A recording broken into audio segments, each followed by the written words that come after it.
Sa Game 2, nanalo ulit ang Los Angeles Lakers laban sa Rockets, 101-94. Kaya lamang na sila ng 2-0 sa serye.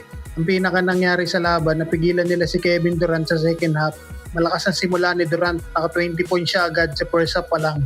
Pero pagdating ng second half, nag-iba ang depensa ng Lakers, sunod-sunod na double team, traps at pressure kada hawak ng bola. Dahil dito, hirap na hirap si Durant makagawa ng puntos. Kaunti lang ang na-score niya at umabot pa sa 9 na turnovers. Dahil dito, nawala ng rhythm ang opensa ng Rockets. Malaking factor din si Marcus Smart. Sobrang aggressive sa depensa, may 5 steals at walang tigil na pressure. Nahawa ang buong team sa energy niya kaya lalo pang nahirapan ng Houston.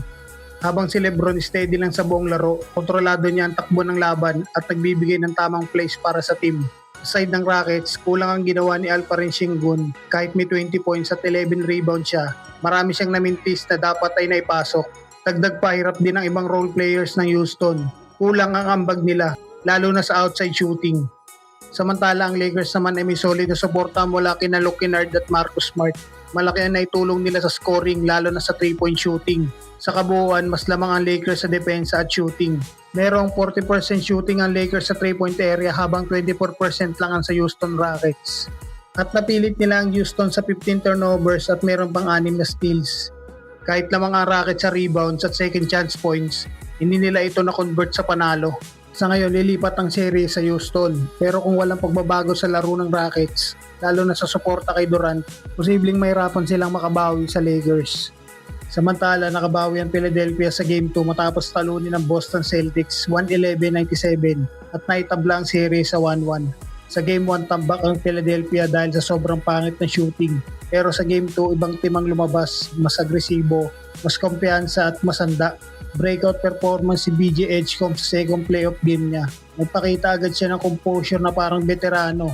Umiscore siya ng 30 points at malaking tulong siya kay Tyrese Maxey bilang second option. Importante dito, hindi lang siya scorer, naging safety valve siya. Kapag nahihirapan ng opensa, ibig sabihin hindi na pwedeng tutukan lang si Maxey.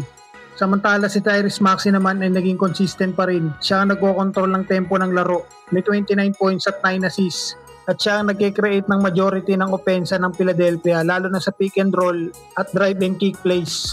Malaking factor din ang chemistry nilang dalawa ni Edgecombe dahil maraming easy points na nanggaling sa kanilang connection lalo na sa pass break points at ball movement. Malaking pagbabago rin sa 3-point shooting ng Philadelphia mula 17% sa Game 1, umakyat sila sa halos 49% sa Game 2. Hindi lang ito swerte, mas maayos sa shot selection at walang hesitation. Mas naging decisive sila sa pagtira, hindi na sila nagdadalawang isip kapag open kaya tuloy-tuloy ang scoring run nila lalo na sa first half kung saan nakakuha sila agad ng momentum. Dahil dito napilitan ng Celtics na mag-adjust sa depensa at mas nabuksan ng driving lanes kaya mas naging effective ang penetration ng Philadelphia. Dagdag pa dito ang contribution ng supporting cast tulad ni Paul George, Kelly Oubre at Quentin Grimes na tumulong sa spacing at timely scoring. Kaya hindi lang nakaasa ang opensa sa dalawang guards. Sa depensa naman, mas naging active ang Philadelphia, mas mabilis ang rotation at mas maayos ang closeouts. Kaya nahirapan ng Celtics makakuha ng rhythm lalo na sa 3-point area. Kahit magandang laro nila Jaylen Brown at Jason Tatum, hindi pa rin sapat.